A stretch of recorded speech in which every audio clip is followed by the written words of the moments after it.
righty, welcome, ladies and gentlemen, to the Hockey Toolkit, Season 3, Episode 2. I am Trevor DiCarlo and joined by, Andrew Trimble. who is definitely my co-host. He's the knowledge of this podcast, but yeah, we're still kicking and going here.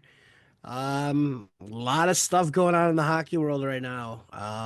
Good, bad, and indifferent. But before we even hit on those things, Coach, how you been? I'm doing good. The season's off to a good start, but as you mentioned, there's like a lot of stuff that's out in the public brewing, and then there's also stuff that's going on behind the scenes. It's like this year is a pivotal year in the junior hockey landscape, in the college hockey landscape, women's hockey, all sorts of stuff going on here. Yeah, it's NHL. NHL. Yes, I know. I'm slacking on that one. We should have an article out here relatively soon on our discussion about the this upcoming season. But yeah, no, I mean, I think there's like just like it's one of those kind of so many like episodes of like a TV show that's got so many different storylines that are going on at one time, and but there's just I guess you said in the public eye, behind the scenes. Um, it just feels like it feels more so this year than I think any other year I've been involved in just hockey. But It's more like a Monday Night Raw episode from like 1998 rather than 2024. someone's been watching the Vince McMahon Netflix documentary, which is fantastic. But yes, Very good, for sure. yes, it's a lot. I mean, there's a lot of things. You said, junior level, women's hockey, college hockey, professional, youth level. I mean, we are at that time of the year, so there's a lot of things that are still getting, shaken out and fixed and figured out, at all levels. But yeah, I mean, really, what level do you want to? I mean, right Well, now, I mean, go number ahead. one, I'll start off with I'm coaching we have three midget teams this year. We have a U18 tier 2, a U16 tier 2, and then we got a U18 tier 3 that's a lot of kids who might be playing, might otherwise be playing like a house league level, but we couldn't get a coach for that. So I said I'll step up and do it. It's why not? These kids are great kids and they're looking to have fun, and we're off to a great start and having a ton of fun, and it's been a good experience so far. But I ran into net guards. I love the net guards. Um, I'm in full support of the net guards, but we're up 3-0. This was like 2 weeks ago. And the referee told me before the game, he said, if you guys don't have a net guard, it's been a month now. They have to have a net guard. I'm calling a penalty if they don't have the net guard. And we're up 3-0. And I look down the bench, and my top four players have no net guard. And I'm freaking out. I told the assistant coach, I said, Herb, you got to go in that locker room. You got to sneak around. I'm not going to put him on the ice, but you got to sneak around. You got to get the net guards for him. And he's like, Coach, I don't know what bags they have. I said, just figure it out. So he goes over there, and the kids are sitting on the bench, and then they get one goal because my top players are sitting on the bench. And then they get two goals, and it's 3-2, and Herb is in the locker room scrambling, like throwing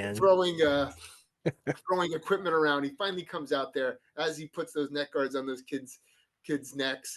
They score the third goal to tie it up. We ended up losing the game 4-3, but like all those goals were scored in like a 3-minute span when I had my top players with their butts stapled to the bench because they forgot their net guards. And they were like, Coach, I just totally forgot. I spaced, And I get it. You've been playing for 18 years. You don't have a net guard on. You never wore a net guard.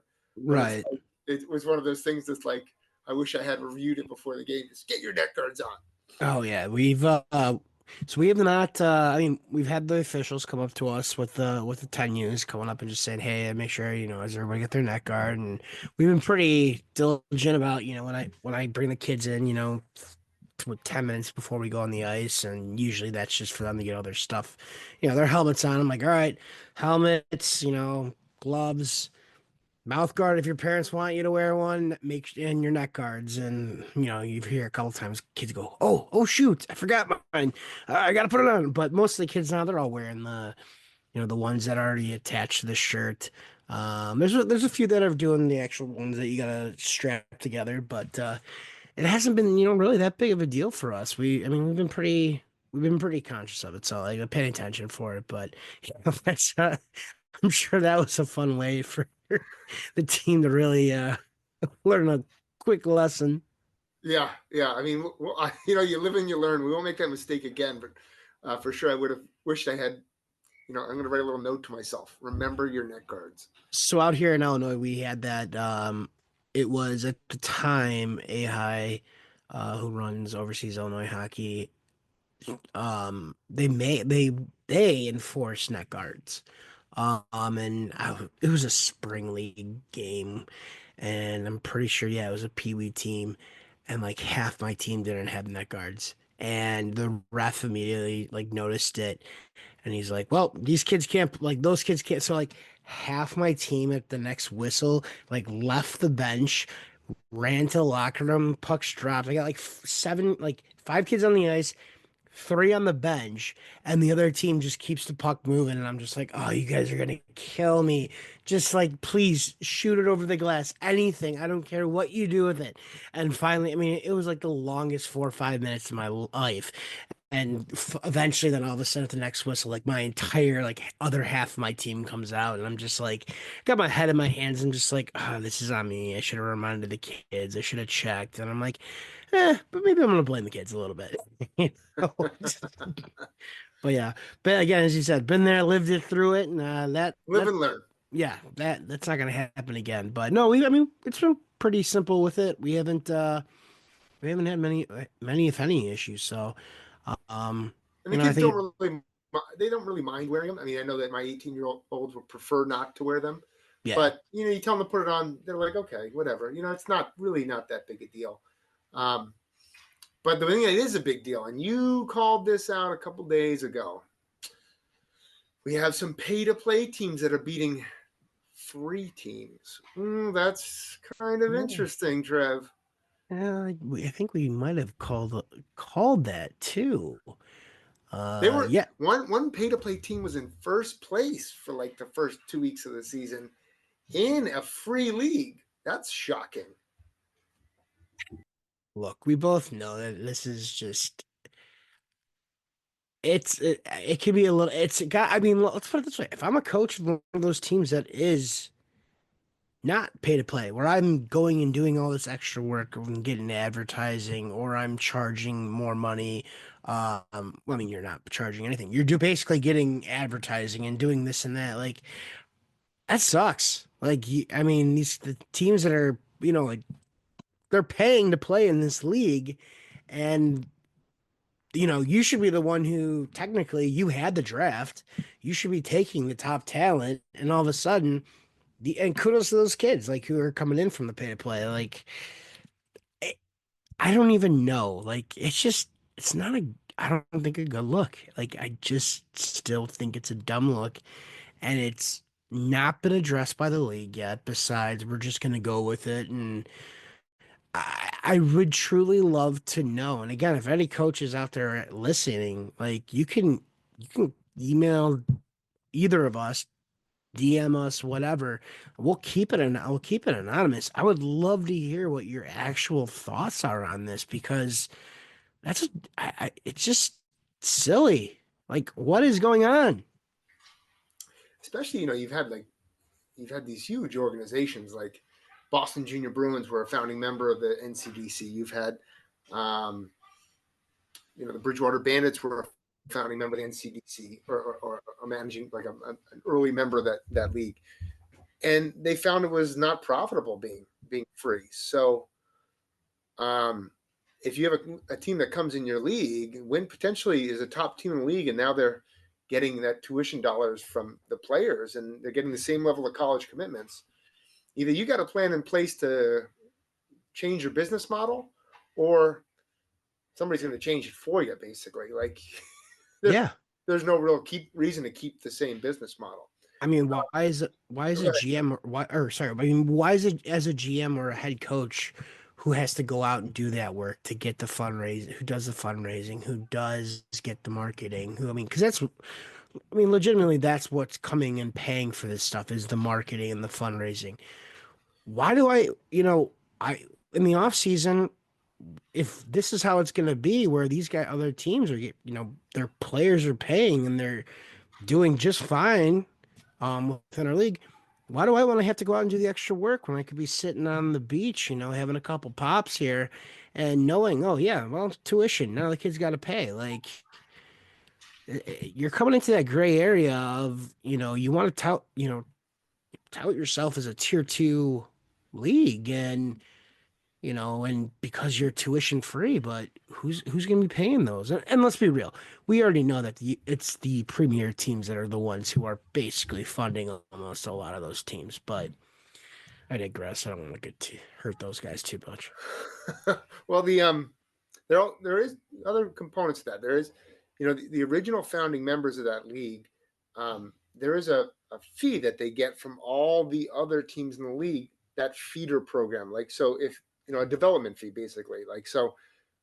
If they tender kids or bring kids up for their practices from other premier teams where they're in their affiliate organization, they do get a fee off that. So that helps them fund their free program, that free program.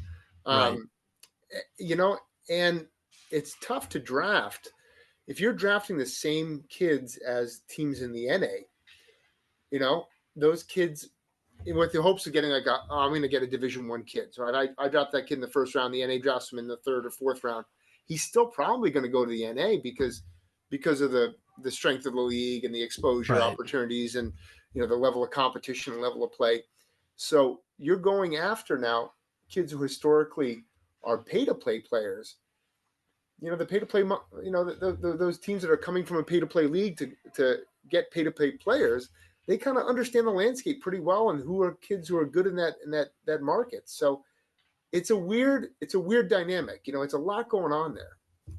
And let's set the record straight, because this is not just a, AAU/USPHL and CDC thing. Like the NAHL does force their teams to have to draft at least 2 players during their draft from the NA3.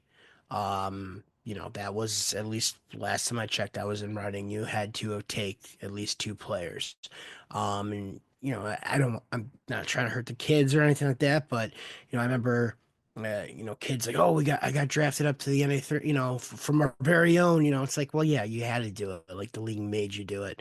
And how long those kids actually stick around, or as you said, they get called up from the NA3 to the NA. I don't know if there's any fees involved with that, because I think a lot of them are still just their feeder programs, but I don't want it to seem like we're just here picking on the NCDC, USPHL, AAU, whoever. It does happen in other leagues. But right now the NCDC is the only quote unquote tier 2 league that has pay to play teams in it and free to play teams in it. So yeah, I mean, as you said, like it is very interesting, and it's an odd dynamic, and I, I'm looking forward to seeing what comes from this, because it could it could change that league entirely. It certainly could. It could be excuse me, multiple levels. I'm hearing a lot of different rumors and innuendo, but I don't want to. We got a lot of episodes this season to get to that. But one of the things I found was pretty interesting. So we've had a long discussion, many episodes about advisors, and I'm on one of these junior hockey forums that's run by an advisor, a relatively well-known advisor, and he predicted in a cross-border matchup. He predicted the Hawkesbury Hawks were going to play the Maine Nordiques in a CCHL versus NAHL preseason matchup. It was a 2-game series. He predicted 15-0 that the Maine Nordiques would win. And I'm like, that's just ridiculous. Right. It's like, I mean, they could play a U18 AAA team or a AA team and potentially not even get 15-0. Like that's so outrageous and so like clueless to knowing really the level of hockey you're dealing with. Right. And it was a 3-2 game in the first game and then a 3-1 game in the second game. So like, Did they crow? Did they actually own up to oh, I guess oh, get out of here. Come on. He's an yeah. advisor. He knows it all. Crystal balling it, get out of here. Oh, like, well, I was tongue in cheek, of course, Yeah. get out of Diff here. But I was Different like, multiverse. yeah, what a ridiculous statement. I mean, if the Avalanche, New Hampshire Avalanche played the NA played the NA May Nordiques in a preseason game like I don't know 4 or 5 years ago, something like that, like pre-COVID, and they beat them like 5-1, 5-2, something like that. Like it is hockey. Like a goaltender can have a good game. You can have players Right. make plays. Like our EHL All Stars play college teams every year. Those kids are 4 or 5 years older, but they're still 2, 3 goal Right. games. Like it's hockey. Right. No, it's not like you're taking a house level team and putting them up against a triple A or a super, tier two And team. every time you put in the net, it's still 1 point. It's not like football. Right. Now, if you were to put a house league team up against a triple A team, maybe then you want to go, okay, if you get this in, we'll give you 7 points. Yeah. And then you get a penalty shot field goal. Right, exactly. Yeah. Yeah. And if we score, we only get a quarter of a point. But yeah. No, yeah, it's a really weird landscape, and it's a really weird times right now. I know one thing we've briefly touched on, and we do talk about it with our special guest today is, what is going to happen with the CHL and the NCAA? We're talking top down, like that affects everybody in junior hockey and, prep school and, big time high school hockey because, if these players are allowed to go and do 2 years of major junior and then all of a sudden they're allowed to go do 4 years of NCAA, like that's a that's gonna all of a sudden make the pool bigger for these coaches to pick. Um, and I feel like right now at the junior levels, especially again tier three, like it's not there's a shortage of players. Or let me rephrase that, a shortage of quality players that should be really playing at that. For me, that's not for me to decide. I can just make statements for whatever I want, but because it's our podcast and I can say whatever I want. But I mean, let's be honest. Like, there is a shortage of quality players, and teams have to fold, and before the season starts, this, and that. We've already seen it with one team folding, pretty late in the off season, but you know you go from having teams now, if you're bringing these kids in from the CHL who before could never come over because they were considered professionals because they play with professionals and they also get a stipend. Now all of a sudden you've got, like it's just going to push people to the bottom, like the pyramid, like is all of a sudden now they go to the top and everybody sinks down. And does that open up new NCAA three or Division One teams? It's easy for people to say, "Oh, well, there's going to be more D1 teams." It's still a business. Like collegiate sports is still a business. If if you can find someone, I mean, look how long Illinois still does not have a Division One hockey team at the NCAA level. Not one. It's wild. And I think I actually saw that. I was Googling it the other day. I think that's still a term, but University of Illinois, like, or they've scrapped the potential for it. Like they're not even Yep. investigating, like exploring that option. So it's Which they had been for a long time. I mean, I remember Nick wild. Fabrini was the head coach, and like they were right there on the cusp, and everyone was talking about it. But I mean, unless you find like a donor like what Terry Pegula, who brought the Penn State team, or was it Penn State or did he bring Arizona? I don't remember which one. Penn State, yeah. I mean, unless you've got Arizona State people. was like a conglomerate. There was a bunch of different people who donated and made it happen. But it was the owner of the Buffalo Bills who That's right. Okay, yeah. who So donated to Penn State. so basically, long story short, I mean, like, with this is that it's going to be very interesting to see how this goes because, again, it's going to be pushing everything down another level, if not two. And are some of these kids that are playing tier three who, are they going to even have a college team to play for? And I would love to say yes, and I think there will be. I mean, there's going to probably be numerous levels of ACHA opening up, but that costs more money too. So now our kids can even bother to go, with because they have aspirations of playing Division three. I mean, I don't know. These are the thoughts that keep me up at night. No, it's a wild.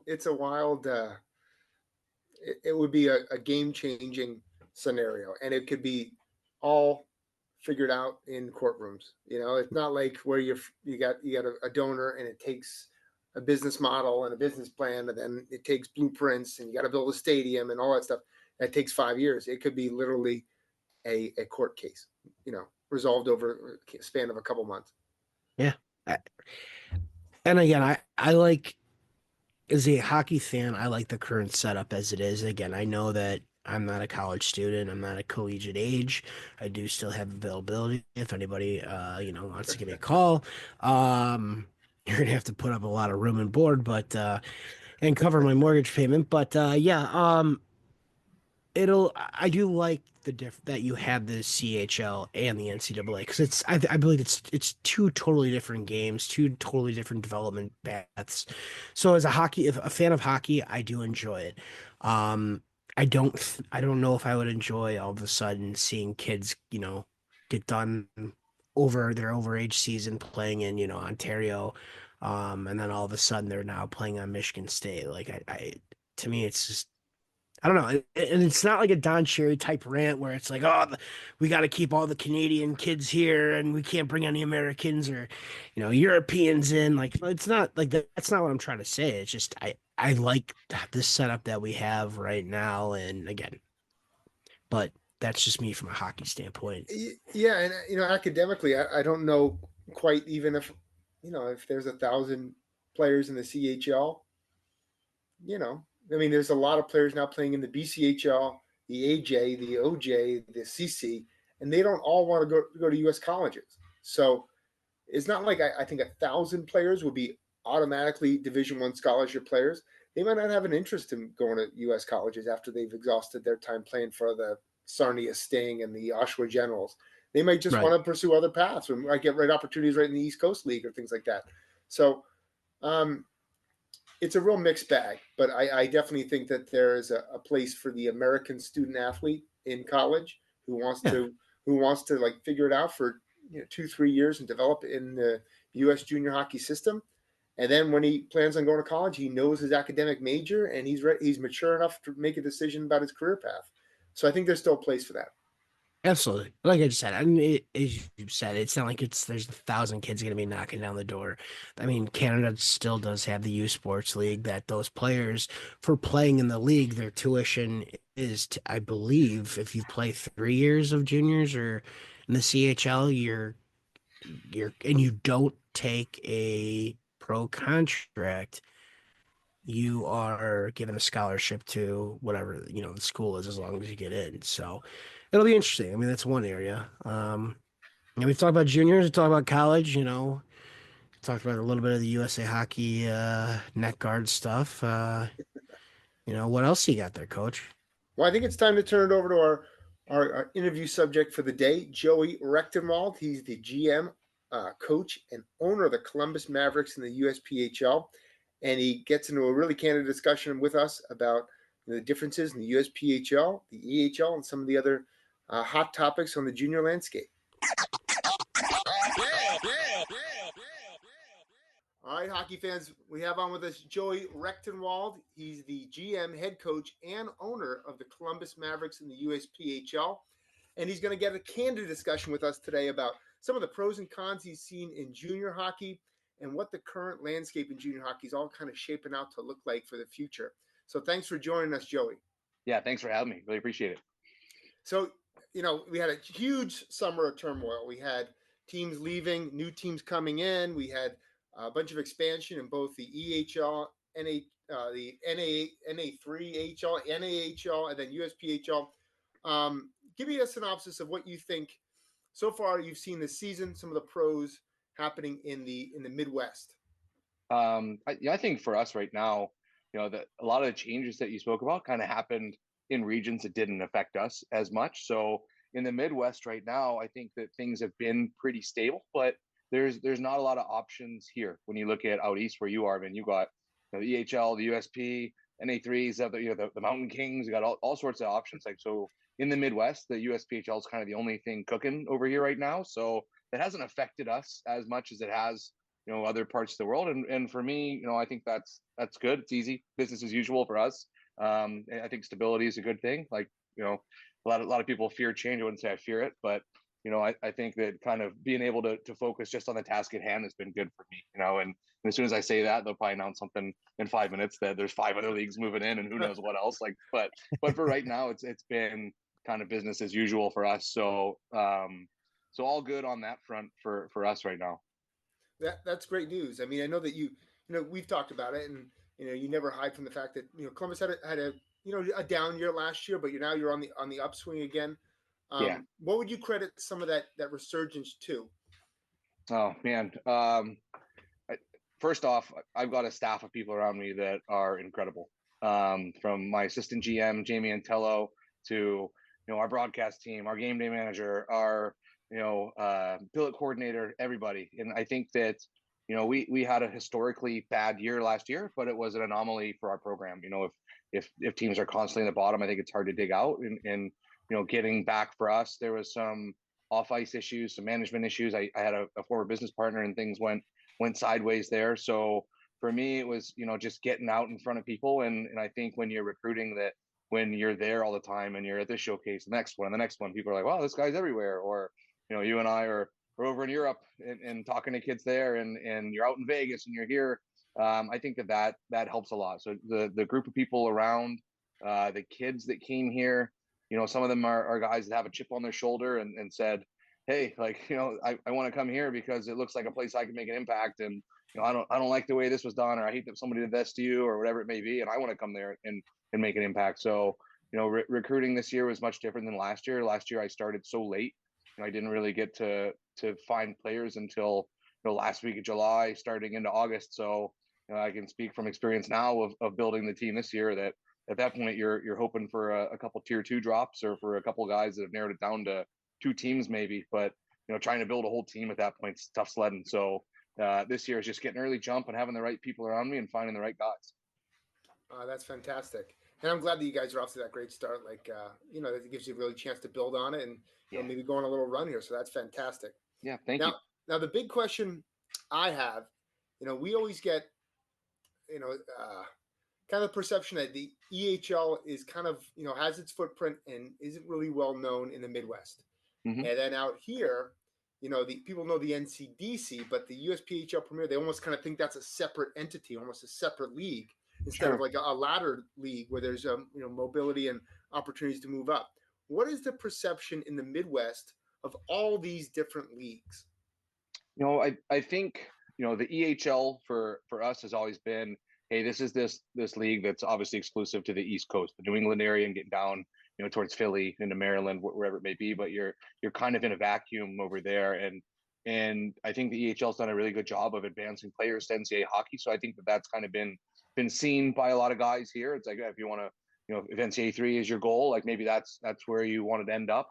And I think as far as the USPHL ladder, or what other leagues have, I think whether it's EHLP and EHL, whether it's USPHL, for us, we've got the NCDC at the top, and then the Premier in the middle, and then the Elite is the original development, the bottom rung of that development ladder. I think guys see that as a place where you can come in and make a mark right away, and then you look over at the NA3 where they've got their tier 3 and then their tier 2. So I think the opinion here is that some guys want to see that NCAA model. Some guys, that's their number one priority. But you'll find, especially in Ohio, where that's where I'm located, that ACHA D1 hockey, there's some really strong programs here, and some of that, it fits more with what guys are looking for. So I don't look at it as we're competing with this, competing with that. I think that this is just what our hockey is here, and that our guys are bought into, hey, I want to play at Kent State, hey, I want to play at Ohio University, and they've got ACHA 1 and ACHA 2. So going to a small liberal arts college or whatever it may be out east isn't really for them. They want to be at a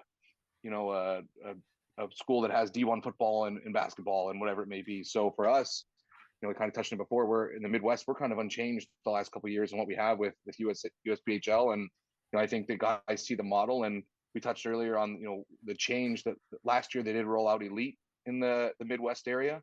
And I think that's given an opportunity to some guys before that maybe didn't have an opportunity to get into junior hockey. So kind of waiting to see how that develops. But I think right now, it's the EHL is kind of viewed as that's just out east, and no one really knows a ton about it. Maybe the kind of way you touched on, that people didn't know a ton about Premier out east. So there's not a whole lot of knowledge on it. I'd say if I went and pulled 10 high school hockey players from here, they'd say, "What's that? I don't even know. Like, is that the same league? I have no clue."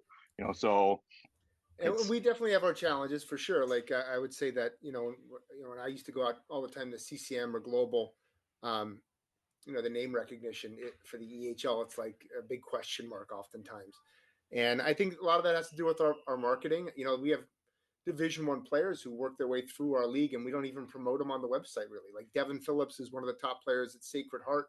I think he's actually one of their captains this season. We didn't even announce his commitment when he made a Division I commitment. Yeah. Mark, Alex Steves is playing for the Toronto Maple Leafs this year. Played in our league, and he's not even on the website, like as a NHL alumni. Like, right?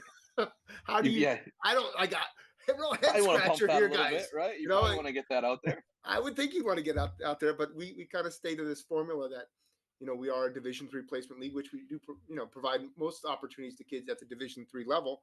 But there's good hockey and there's upward mobility at every single rung of the ladder, and I think we sometimes miss the mark on that. Yeah, I think you hit the nail on the head with what you said. It's the NCAA placement, and then with where it's being advertised, I don't jump on that website a ton to look at stuff. I look at scores on it. I don't see the front page. But if come on, Joey, you're looking at some stuff. I look at your scores all the time. I want to know how you're doing. I look at Sam's. You're scores. looking at who's doing what. Come on, let's be honest.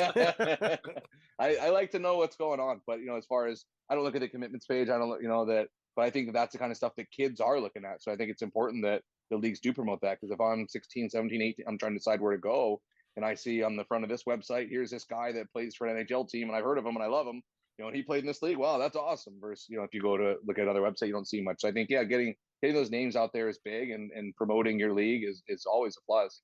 And like you said, the name recognition. So now, what would you say? Like, obviously the USPHL has a huge footprint, and one thing I love about the USPHL is that they're innovative. Right? They're always thinking of new ideas and new concepts, whether it's, building a brand in Canada or it's adding another rung to the ladder, whether it be the NCDC as a tier 2 level. They're always thinking outside the box. And I love that. What are some things that you think that maybe we can do a little bit better job at? Junior hockey as a whole, or the EHL in particular? I was thinking, actually, like, in your opinion, what could the USPHL do a little bit better at? I think that in anything, is you say strength in numbers, and you look at the size of a league, and it's like, wow, this is coast to coast. And the former commissioner used to say all the time, Maine to Miami and Seattle to San Diego on the other coast. And one thing that I think that they did do a good job of this year is kind of putting a new commissioner who's in charge of the tier 3 model, where before you had a tier 2 and tier 3 league with one commissioner. And let's be honest, if you look at high school football is huge in Ohio and the Midwest and a lot of other places. When there's a huge issue on the freshman team, is the varsity coach pulling the bus over to address it, or is he going to say, hey, that's not my problem? So I think that something that they did this year, adding that, is huge. And I think that that's a strength of the league, is trying to find ways to operate better. The promotion of the league is big, and I think that when you have a big footprint, you can gain ground by a kid in Seattle knows your league, kid in Boston knows your league, kid and anywhere in between that they've heard of it now. So that kind of goes hand in hand with what you said a minute ago about the branding and everything that you're doing with the EHL, and where that website's showing what there is and isn't, that the USPHL has a good market size, and I think they're doing a better job of managing that at each level now, instead of kind of leaving you to fend for yourself if you aren't in the top division.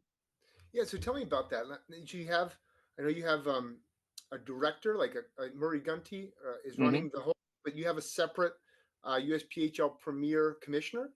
Yeah, so Mark Kumpel's overseeing. You have the best in the business.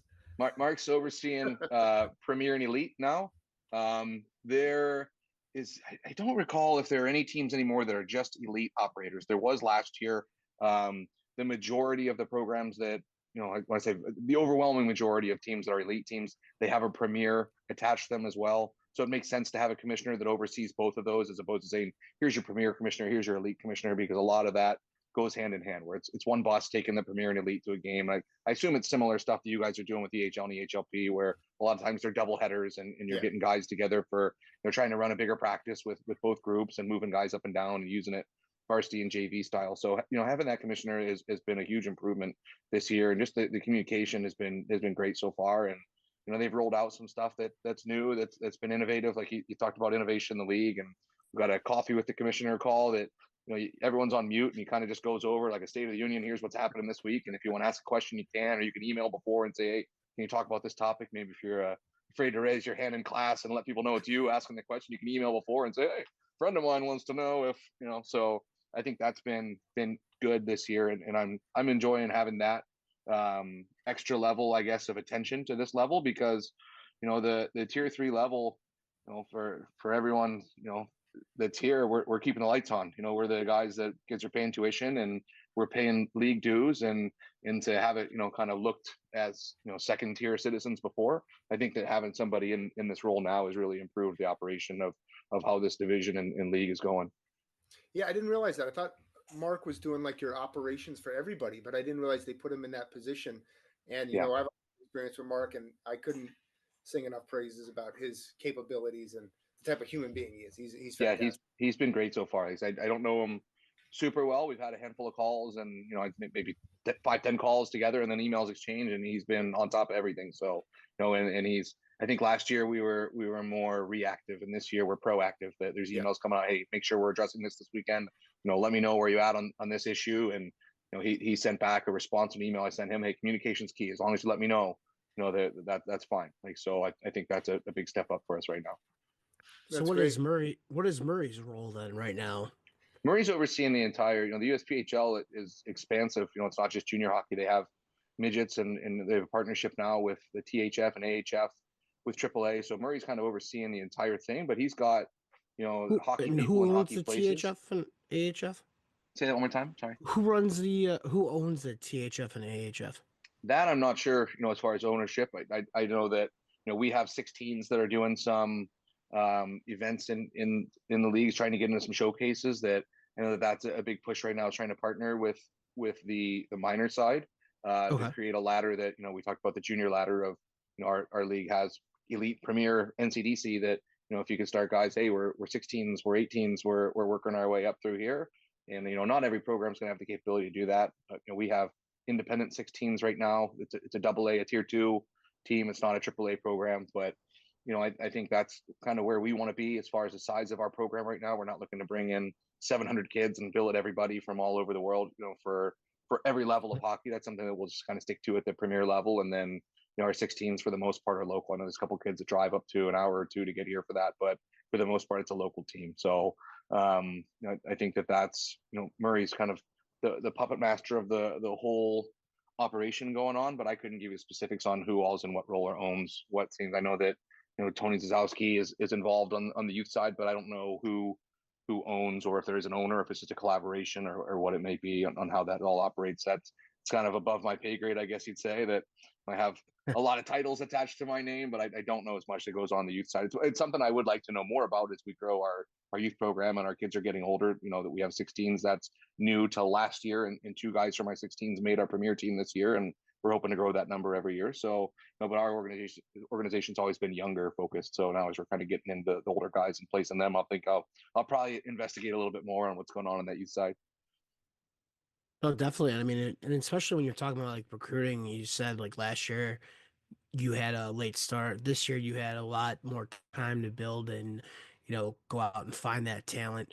What is, you know, what does the scene look like though amongst those, when you're going to those showcases, when you're going to those camps, when you're introducing yourself? Like, I mean, is it still practically just a meat market with 1,000 guys around selling, some of them selling the truth, some of them selling their souls, some just selling the fuzzy end of a popsicle stick, like what Man, is you took my words right out of my mouth when you said meat market, man. I was at an event, global out or whatever, out in Vegas, that I went out there, and I had a good rapport with a family who was out there and a player. There was a player that I actually used to own the club in Buffalo as well. There's a player who was out there and he was injured. He had played in Buffalo, so he and I, were talking to each other, catching up. He had originally signed up to go and then got hurt and couldn't go. He had a buddy with him, and so I kind of palled around with him and was talking to the kid was younger, trying to make a decision on junior, going back to AAA or what it may be. And I think I'd been there standing talking with the family long enough. They must have thought I was part of the family. And while I'm talking to this guy from a program out east comes over, and I got to hear the whole sales pitch, which was nice. Where it's like, man, like this kid's clearly talking to somebody. You just swoop right in and go, and that's it's difficult, like for me, like I had to be at the front of some of those lines because I'm trying to get, our program rebuilt after last year. And I'm waiting right at the exit when the kids come off, or I got everyone's numbers written down on a scratch pad, and I'm pulling this guy, number 15, number 21, come out and talk to me. But yeah, there's a lot of guys around, and I think that, it's the same in any industry, man, whether it's hockey or whether it's a department store. Some people do it really well and some people don't. And one of my biggest pet peeves in junior hockey is people say money grab. I was in the restaurant industry for a long time, operating restaurants on top of, my hockey stuff as well. And you can make a chicken sandwich at home for really, really cheap versus you go out for one. And I think when you get into money grab, not money grab, meat market, not, when you're running a business properly, an organization properly, people get a product from you and they say thank you. That you might spend more money on getting a pizza for $15 versus you can make one for $4 if you want to roll out the flour and make your own dough and do everything. But I think that when you're doing it right, then you do a good job, people say thank you. And I think that's the hardest thing with the meat market that you talked about, is it's kind of kids sorting through who's just telling you what you want to hear and who's really there with good intentions. And you see people at these events, and you see the guys that are trickling in at lunchtime and are there for 20 minutes and take some notes and leave, and then they're at the bar and whatever, and then they're back, and and then they got the sales pitch. And versus I made it my goal when I was out in Vegas to be the last one to leave the rink every day, because I figured I'm playing catch up, man. I gotta work from behind. So I'm pulling the goalie. I got extra attacker out here right now. It's me. I'm here until they turn the lights off, and to see the way that, like you said, meat market, man, like to see what some of these guys operate. It's wild stuff. It's yeah. I've heard some good stuff. Yeah. I mean, it seems to be working. You guys are off to a 3-3 start. So, I mean, that's, we really set our sights on doing things different here in Columbus. It's, hockey's hockey, and you're going to play on the same size sheet for the most part. And some guys have some wonky rinks with small neutral zones or rounded out corners or square court, whatever it might be. But for the most part, we're all kind of pushing the same product. It's here. It's just, what can we do different than everybody else? So we kind of looked at our recruiting the same way and said, if everyone's recruiting, how can we be different? How can we do it and mean it and not just be a pitch? So we kind of set our sights on, we want guys that had a letter on their jersey last year. We want guys that when I call their coach, the guy says, man, this kid would run through a wall for you. Like, this guy's ultimate team guy, first one here every day. And so we really just kind of started with that and built out, where a lot of guys say, start from the goal and build out, or start from your decor is going to mean everything. For us, it was just a cultural change. So you go to these events and it's hard to tell who's a great culture guy, because everyone wants to show for themselves. They spend a lot of money to go, to travel, to fly out to Vegas, to pay for hotels, everything else. And but for us, it's just trying to rebuild and get the right guy. So the meat market is tough, and the sales pitching is tough, and I'm not a salesman, so that's whether that works for me or against me. I tell everybody that every call. I'm eating potatoes, man, but I'm going to give you 100% honesty. I'd rather you be mad at me for being honest than pump your tires and have to have a weird conversation and in August when you move here and I say, you didn't make the team, never mind. That so right. Some of those, some people are probably mad at me after some conversations, but I'm okay with that. So we just wanted to do things right here to get off to a better start. And we're 500 and it's 3-3, and it's like there's probably not that many teams in the world that are like, man, you guys are cooking at 3-3 like that. But when you go from winning a handful of games all year and losing some by double digits, probably could have been even worse. I'm surprised someone hung 100 on us at times last year. So it's we're doing it different. We're trying to do it really well, and trying to tie the recruiting and the culture and everything in one. So that's fantastic. I mean, that sounds like the right way to, I mean, that is the right way to go about it. And I do appreciate it as a, someone who's worked with, I mean, midget age kids, I mean, yeah, and done junior stuff. Like, I appreciate when people are coming in and telling kids like the honest truth. Like, I don't want to sit there and, because then sometimes I have to be the bad guy. Like, oh, this guy wants me to come out to this, camp, this, and I got an invite because it's a, the main camp, and I'm gonna, it's like, yeah, it's great, but you're gonna be like one of 60 kids, and yeah, you know, we're playing double A here, but like you're not a yeah, triple A player. So but no, so I mean I respect that, and I think that's the right way to go about it. And I think that's awesome that you guys went with the culture aspect, and because at the end of the day, that's what's gonna really, you know, that's what's gonna determine your season. And you can have yeah, the most skilled players in the world, but if they don't want to run through a wall for you, if they don't want to do that extra work even a little bit, I mean, it's gonna be just, you know, how it yeah, is. We all know how it is. It's yeah. just gonna So suck, I've seen I've seen the worst of the worst, my friend. So I've been there.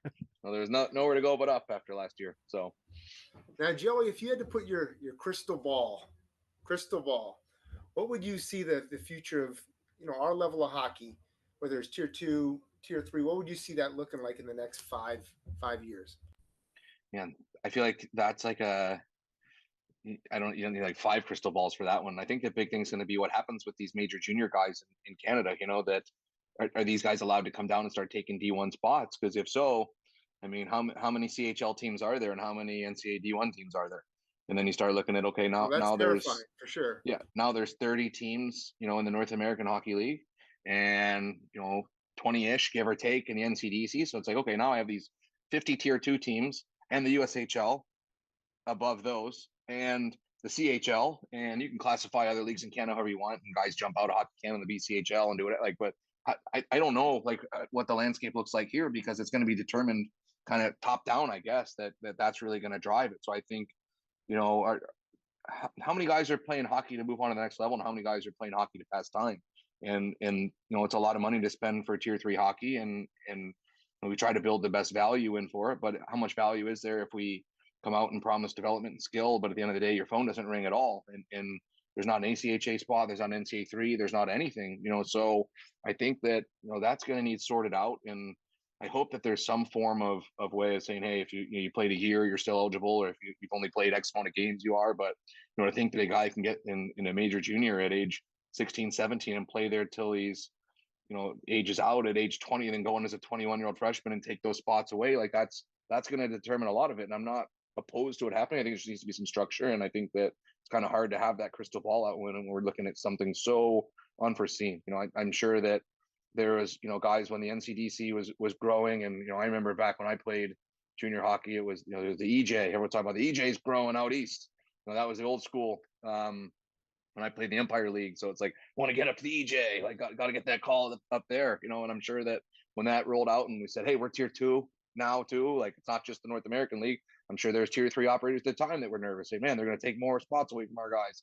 How are we going to, be able to keep our team afloat? We need X amount of players to keep the lights on, and you got to move guys for guys to want to come in. So I think that, it's so new because it's such a huge thing when, the EJ comes in and it was 12 teams, 8 teams, whatever it was, and they were all, out east, and it was its own thing versus saying that, major junior hockey in Canada, I equate it to D1 football in the US. Like that's the game up there. That's big time.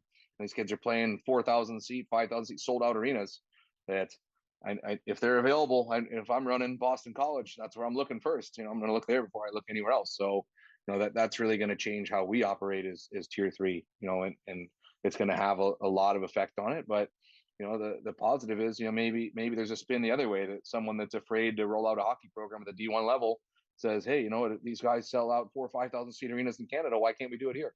Maybe we look at an influx of 50 more Division 1 NCAA hockey schools and 50 more NCAA Division 3 schools. That Ohio is getting its first NCAA D3 school next year at Hiram College outside of Cleveland. So that's exciting for us here in the Midwest. In Ohio in particular. So I don't know what that looks like. And that's kind of, I guess my spin on it is, for me, the positive situation would be if more schools come, then you could give spots for everybody. And, there's a few schools that call themselves NCAA D2, but it's not an established division. Maybe that really takes off too. Maybe there's D2 schools and there's enough placement for everybody. But, for right now, I guess it is a bit scary when we don't know how it's going to look in a few years. For sure. I'd be intrigued to see what would shake out at the Division 2, Division 3 level, if there would be an influx of new teams. Wouldn't it be fantastic to have like an SEC Division 1 league, or like a Pac-10 Division 1 hockey league? That'd be, yeah. But the rate of that growing in comparison to the ruling that could come down from Canada, it doesn't match up. Like it could be a 5-10 year build to get to the that those new establishing new programs, but it could be a overnight light switch of 1,000 new players. Yeah, and that's you're going to have NCAA might have to bend some rules that you've got your limitations on size of facilities and seating capacity and everything. They might just say, hey, we're going to allow this team to play at this arena that's 80 miles away because they have to meet the seating capacity, or we're going to waive it for a few years while they build an arena. It's going to be a lot of decisions that need made by some people that are way smarter than me, but I'll hope they steer it in the right direction and make it good for everybody. Trev, you got anything final for Joey here? No, I mean, I like I said, I really appreciate it, and I appreciate as a coach and as someone who wants to do things the right way, like that, that's how you've been going about it. Because again, as we've all seen at these showcases, at these, camps and whatever, you do have those snake oil salesmen that'll tell kids, what they want to hear, and then those kids Power play show player, up man. and Sign yep, tomorrow. You're on my power play. You hear that yeah, one and all all of a summer. sudden, the kid's at a healthy scratch or, bad billeting situations. And, the fact that you stuck with it. Like, I mean, it could have been very easy as a GM and owner of a team to just say, screw it, I'm done. But, the passion that you still, you have and you've put in the effort, like, kudos to you for that. I mean, again, you could have easily have just said, this isn't going to work. And I'm sure It the would have been very USPHL. easy to do so. Yeah. Yeah, and I'm sure the After last USPHL would year. have been like, all right, where do you want to go now? And we'll give you a team. Right. I'm just saying. But no, I mean, generally that's awesome. So I mean, I got really nothing but major props to you, man, for and keep it up. Thanks, brother. Appreciate it. Well, congratulations, Joey, on your early success, and I wish you tremendous success the rest of the year. Thanks for coming on. Thank you so much for having me. I really appreciate it. Thank you very much, guys.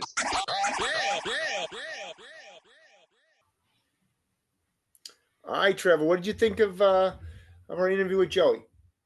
I mean, first of all, Joey, I mean, thanks for coming on. We do appreciate it, especially being as candid and as open as he was.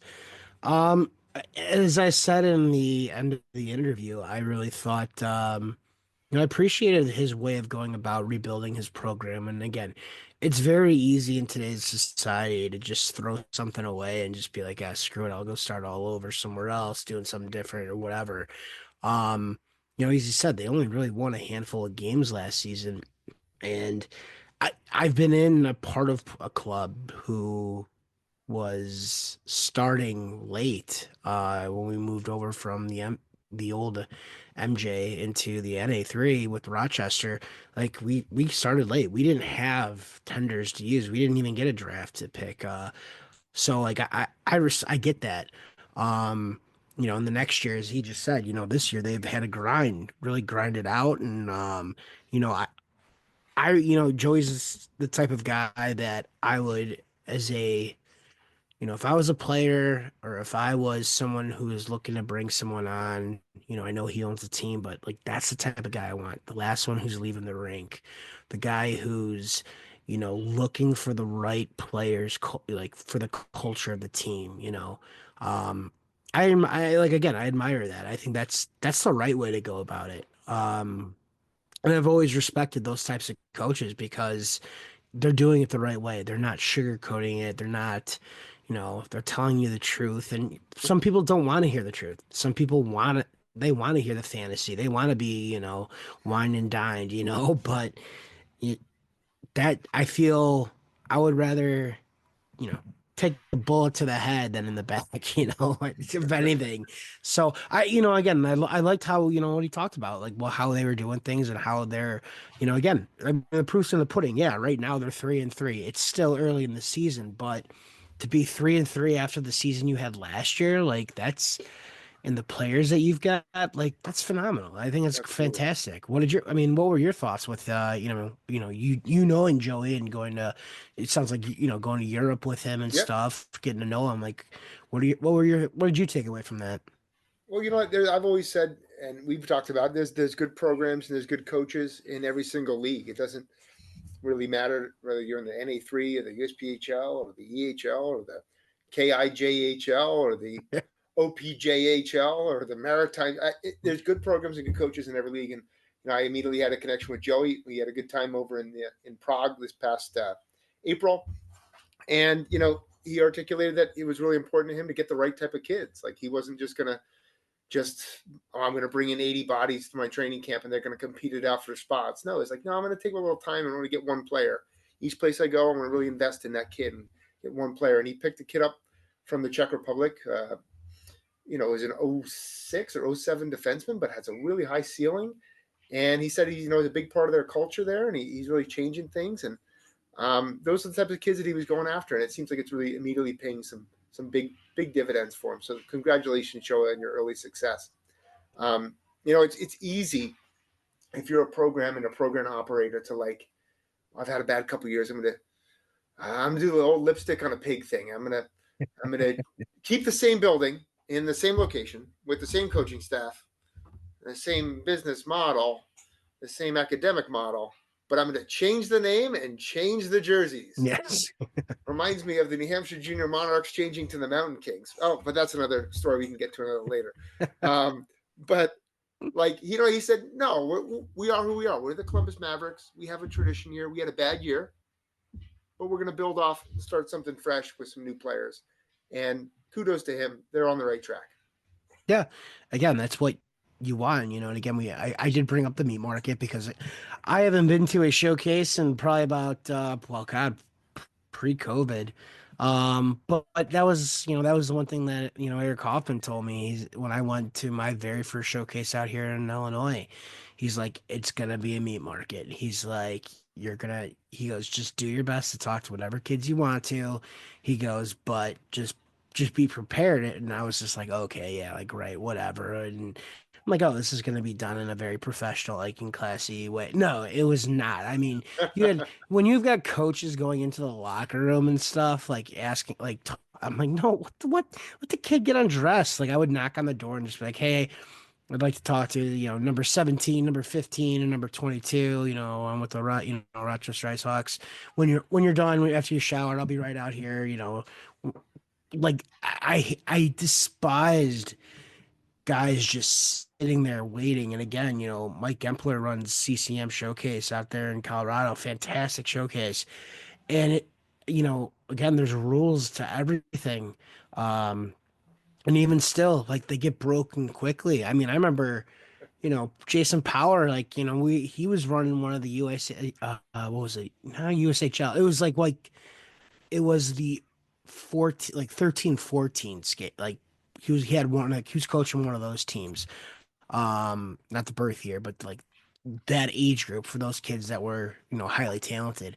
And I just remember, like, he guarded that door like a fucking bulldog. Like, he was not gonna, not even bulldog, pit bull. Like, he was not gonna let some schmuck just come over and talk to a kid who, you know, might have been 15, I guess. Like, no. Like, I went over one time and I was just like, hey, let me talk to so and so. And he goes, for you? Okay. And it was actually, truth be told, it was a Slavin brother. It was the youngest one. And I gave him my card and I said, hey, you'll never play for me, but God forbid something ever happens and you need a place to play. Here's my number. And I knew, like, the kid was never going to even come close to the NA3. But I mean, that's how he was. And I respected that. But Here, telling a funny story. I was talking to Mike this summer at the USJDP camp, yeah. and he was like, "Yeah, Macklin Celebrini went to my camp. Went to the CCM showcase." And we were like, "No." And he's like, "Yeah, he was in the Futures division like 4 or 5 years ago." And he said, "Nobody talked to him." That's unreal. He said, "Yeah." Everybody's like, "I'm never getting that kid. He's way too good." You know what? You say that now, and I'm gonna just look through. No, I'll do it offline, and I'll come back next week and see if I was there that weekend when he was. Actually, no, hold on. I might be able to pull up Macklin Celebrini. Let's see, was he there? He was. No, he was not there the last year I was there. Last year I went was 2019, right before COVID. Yeah. Yeah, no, he wasn't at that one, so he must have been a year or two later. What's Shane Doan's kid's name? Oh, I don't know. Yeah.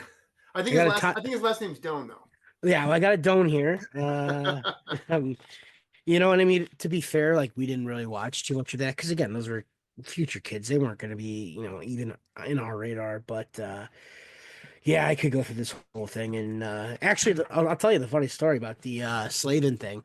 I got family that lives out in North Carolina. That was the year Don Cherry, God, man, he's getting popular in this episode. When he called them a bunch of jerks, right? So, family out there. My uncle does sometimes the with the parking. My cousin, she used to work in the suites, like as a waitress. And anyhow, long story short, they got me a shirt that said, a bunch of jerks. So as we were leaving, I was taking off my, because I'm a sweaty guy, I was taking off my Steel, I think it was Steel County. Yeah, I was working with them.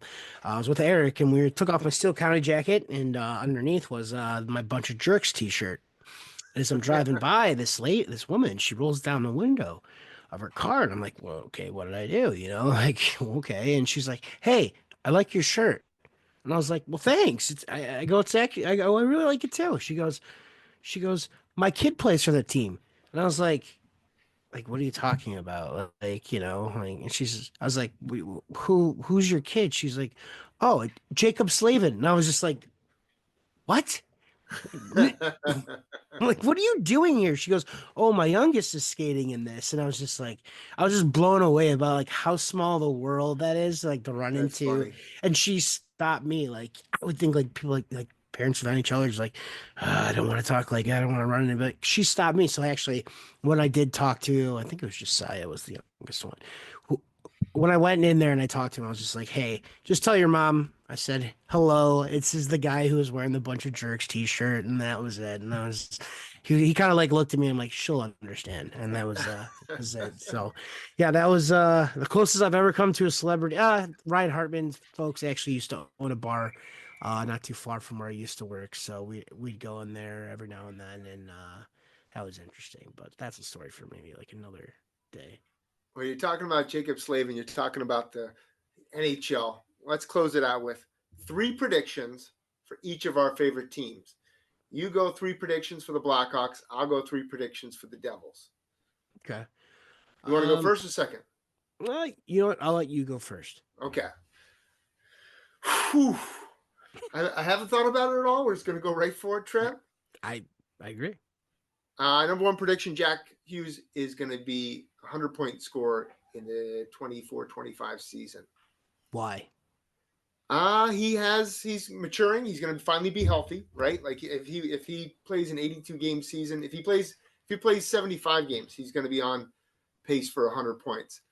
Plus, like that core around him is also maturing with him. So like Dawson Mercer's position for a bounce back year.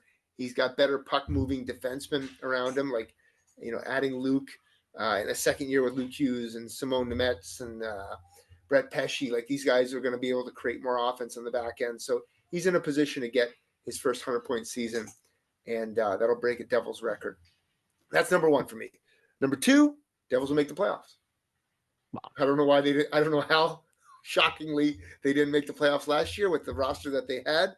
Mostly it was between the pipes, but they're going to make the playoffs. They're going to bounce back year this year. How far they go, I don't really know, but I think that I think they're definitely in position for a playoff spot. And then number 3, all those things align with players having some of their top years and making the playoffs after not a previous year was not a playoff season. Sheldon Keefe will be a finalist for Coach of the Year. Now, I'm not overly enthused with our preseason where we haven't won a freaking game. That's not a good early indication. But if he gets his team in the playoffs, he's going to be in the conversation for Coach of the Year, whether he deserves it or not. But that's my prediction. I would actually go further, and I think Sheldon Keefe wins Coach of the Year, just despite the Leaf fans that are out there. 3 predictions for the Blackhawks. Let's see here. I think that they will definitely take another step as a team. They will not be a bottom 5 team in the NHL, so they will not be drafting in the top 5. I would venture to even say maybe possibly not even in the top 8. I do feel that they have added depth. We also have to remember that, Taylor Hall is coming back. Yes, we have Bedard. We have the franchise right there, but we've surrounded him with actual talent, with, Teravainen, Bertuzzi. So like I said, Hall's coming back. You've got all of that going on. So I do think they are going to take a big step up, and they will not be a bottom 9 team in the NHL. That's number 1. Number 2, Um, I'd agree with that too, 100%. I think I'm excited about the Blackhawks. yeah, they'll be fun to watch this year for sure. Um, let's see here. I'm gonna say that our second overall pick or our pick this year, Lashenov, I'm gonna say he does not see more than 5 NHL games this year. Um, I think with the way that Kyle from Chicago has been working, he's been put a, and I like that he's doing it. He's put a major emphasis on player development. Um, you know, Regardless of what you think of him, I don't think Lashanov is ready quite yet for the NHL. I know that there's a lot of people who said he was still raw in the NCAA. I think he'll get a couple games just kind of at the end of the season, maybe, or maybe like a call up. But I think he's going to see and get a crap ton of ice time down in Rockford. So I do not see him even being in the Calder Trophy. Like I don't even see him making the 10 game mark for the contract slide. So that's two. Let's see here. I say for number three, Corey um, Perry return? no Corey Perry return. No Corey. God, that would be awful. Um, I think that let's see here. I mean, this is tough. That's a tough because we did not talk about this off the hop that we're going here. So you really threw me for one. Um, let's see. Has Bedard scored 50? No, I don't think so. My number three, and this is just throwing it out there. I don't think Luke Richardson is the coach at the end of the season. Okay. Um, this is just I would hate to see it because I like him, but there's been some whispers amongst some of the writers out here and people that they don't think that he's that guy. This is his year to really prove that he's that guy. He's finally got a roster that does have NHL talent. He finally has, an NHL team. Again, are they a playoff contender? No. Um, but they're gonna be on just barely a little bit further out on the outside looking in. So I don't think, but I would not surprise me if things go south that they look for someone else. Um, Again, it wouldn't surprise me, but I hope not. But that's just my a wild speculation. I have, that's what I got because you I put like me on it, the Trev. spot. The only other thing I could have come up with is there will be no Blackhawk up for any type of NHL award, but who the hell knows anymore these days? But I mean, I'm looking forward to the NHL season. There's a lot of stuff going on. And it's what do you think the Utah team's actually going to be called? Oh, that's tough. I don't even know why they haven't just named the team. It's so wild. Like you can do a little fan vote. I would think you come up with a pretty good name in about a week, and start selling jerseys right off the bat. Like why not? Yeah, I mean, I for sure think that that would be one great way to bring in revenue. I think they're going to still be called. I got a feeling they're going to be called the Yetis, something like that. Which whatever. I mean, it's kind of cartoony, but then we got the Kraken too. So who gives a hoot anymore? But I like the Kraken name. I think the color scheme was awesome and it kind of fits in with that Seattle vibe. And for sure. I think it was a pretty good name. What's the worst name in the NHL then? Well, I mean, as a Blackhawk fan, I have to say Red Wings, but who's got the worst name in the The worst NHL? name of all time was Atlanta Thrashers. That was brutal. That was a brutal name. That was a brutal one. I mean, when you got Predators isn't great. no. Have you ever been to a Predators game? No. They've got it honestly feel well, when I was last there, it felt like being in an AHL market. After every like goal, they had like the fangs thing they did, or whether it was on a penalty, they had it was like an AHL/college atmosphere, which I guess is fine for a non-hockey market, but it was like you could look it up on Google. They had like an actual website that told you what to do during certain things that Oh, were really? really dumb. Yeah, it was dumb.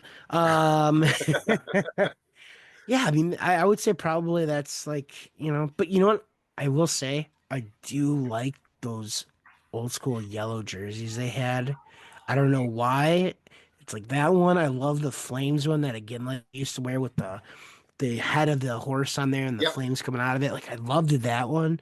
Um, but Yeti, I don't know. I feel like the Yeti, honestly, they might as well just stay as the Utah Hockey Club. Like that's kind of a badass name and like a very European style way of like with Yeah. with soccer. So, but yeah, no, I mean, I guess let's put it this way. We'll end it on this one. What is your one wild prediction for the entire NHL? Could be player, team, whatever, for the whole year. Because you put me on the spot. Now it's your turn. And I'm making you go first. I don't. I don't. I don't think Ovechkin's going to break the record this year. I don't think he's going to do it. Okay. And like I saw him skate it. They had a training camp video of him skating, and he's got some lbs on him. I don't know. I don't He's the know. I Russian don't know. machine. I don't know if he's going to do. I mean, if it goes too far into next year, like what does that look like? If it's like if he gets 25 this year and then it's gets another 20 next year, like I don't even know if he's quite at the record at that point. Like I don't know. I don't know. He So just my prediction, if I had to make a bold prediction, that Ovechkin doesn't break the record this year, and it's still very much a question mark next season. I think that's a good one. That is a very good one. One that I would not thought of. Um, I'm gonna go with for kicks and giggles. Wild, just Brady Kachuk is gonna get traded to the Panthers, and Wow. then you're gonna have the Kachuk brothers on one team. So get this. This is another. I'm going back to New Jersey here. So Brady Kachuk, all the rumor was all summer that he was going to get traded to the Devils. So I'm talking with my brother-in-law when I visited in June, and we're hanging out in this Porsche. He's like, "Yeah, that Brady Kachuk's going to get traded to the Devils," and I was like, "I know. I keep hearing this rumor." He's like, "Yeah, because he married the girl that lives up the street," and I was like, "What?" And he's like, "Yeah, that's Farinacci, the kid who played on the US JDP team. I think he's at Harvard." He's like, "Yeah, it's his sister." I was like, "Really? That's interesting. I did not know that."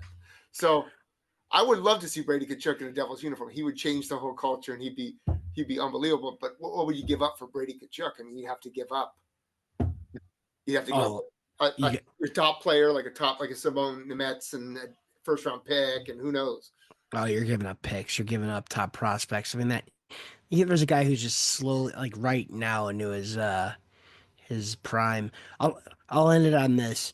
The very first player that I ever signed as a junior scout slash recruiter. I won't say his name, but he was from the St. Louis area, and this was in that Chicago showcase that I talked about before. And he was the left winger for was it Brady? I think it was for Brady. No, it was for was it was I think for Brady. Either way, he was the left winger for on the line in St. Louis for the whatever St. Louis Junior Blues for one of the Kachuk brothers, and he had put up like a crap ton of points, and I'm sitting here and I had pumped this kid's tires up like so much to the GM, the head coach, and like this and that. I think we signed him. I got him signed. I think he lasted in tier three junior hockey for maybe half of the season, and then he was gone. And he showed up to camp out of shape, like it was bad. And I won't say his name. I don't want to if he probably isn't, but I don't want to bury the kid. But he said he goes, yeah, I played on their line, and I was like, oh man, that's so cool, like that's great. And he was one of the studs at the camp, and then he just fizzled from there. I guess he Uh, was I guess he was not used to having to do his own work and couldn't rely on other people's coattails. But yeah, no, that was fun. Oh, the cops are coming for me. So yeah, no, I mean this is a great episode. It's great to catch up. Definitely we'll get keep things moving along here, and a little bit more consistency. I know both of us are pretty busy, just with lives in general, but also with hockey. So yeah, Coach, anything you want to add before we sign off here? just big thanks to Joey Recktenwald. Congratulations on your early success, and looking forward to a great year. Absolutely. So, all right, folks, thanks for listening to episode 2 of season 3. We will catch you next time.